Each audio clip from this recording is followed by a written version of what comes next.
ইসলাম ধর্মে এই একটি জিনিসই ব্যতিক্রম যে এই ধর্মে কোনো মহিলা নবীর আগমন ঘটেনি।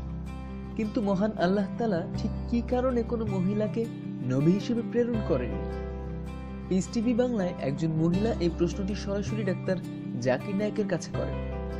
উত্তরে ডাক্তার জাকির নায়েক বলেন, যদি নবী বলতে আপনি বোঝেন এমন এক ব্যক্তি যিনি আল্লাহর পক্ষ থেকে বাণী গ্রহণ করেন এবং যিনি মানবজাতির নেতা হিসেবে কাজ করেন, ইসলামে কোনো নারী নবী আসেনি এবং এটাই সঠিক। কারণ একজন নারীকে যদি নবী হতে হয় তাহলে তাকে সমগ্র মানুষের নেতৃত্ব দিতে হবে।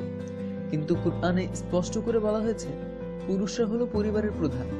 সুতরাং পুরুষ যদি পরিবারের প্রধান হয়ে থাকে তবে কিভাবে নারী সমগ্র মানুষের নেতৃত্ব দেবে? এছাড়াও একজন নবীকে নামাজের ইমামতি করতে হয়। আর আপনারা জানেন নামাজে বেশ কিছু অঙ্গভঙ্গি রয়েছে, যেমন কিয়াম, রুকু, সাজদা ইত্যাদি।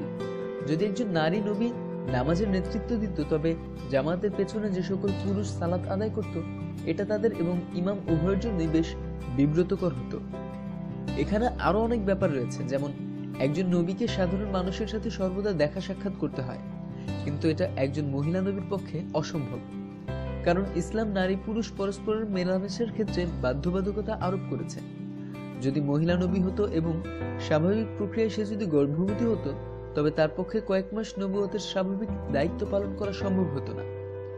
অপরদিকে একজন পুরুষের পক্ষে পিতৃত্ব এবং নবুয়তের দায়িত্ব পালন করা একজন মহিলার মাতৃত্ব এবং নবুয়তের দায়িত্ব পালন করা থেকে তুলনামূলক সহজ।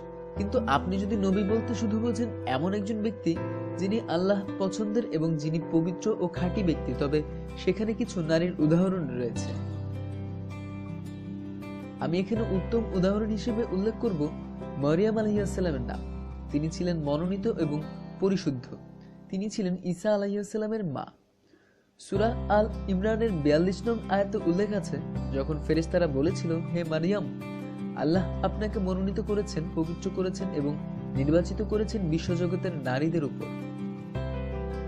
এছাড়াও সূরা তাহরিমে ফেরাউনের স্ত্রী আছিয়ার কথা উদাহরণ হিসেবে নিতে পারেন।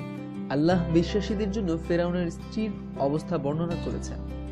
ফিরাউনের স্ত্রী আল্লাহর কাছে দোয়া করেছিলেন, হে আমার রব, আমার জন্য বেহেশতের মধ্যে আপনার সন্নিকটে ঘর নির্মাণ করে দিন, আর আমাকে ফেরাউন থেকে এবং তার কুফরি আচরণ থেকে রক্ষা করুন, আর আমাকে সমস্ত অত্যাচারী লোকজন থেকে হেফাজত করুন। আত-তাহরিম আয়াত 11। একটু কল্পনা করুন, তিনি ছিলেন তৎকালীন বিশ্বের সবচেয়ে ক্ষমতাশালী সম্রাট ফারাওয়ের স্ত্রী, অথচ তিনি আল্লাহর ভালোবাসার জন্য নিজের আরাম আয়েশ ও বিলাসিতা ত্যাগ করতে চেয়েছেন। সুতরাং আপনি যদি বুঝতে চান আল্লাহর পছন্দের, পবিত্র ও খাঁটি, তাহলে আপনি তাদের উদাহরণ হিসেবে নিতে পারেন। এ সংক্রান্ত আরো বিস্তারিত তথ্যের জন্য সাবস্ক্রাইব করুন। ধন্যবাদ।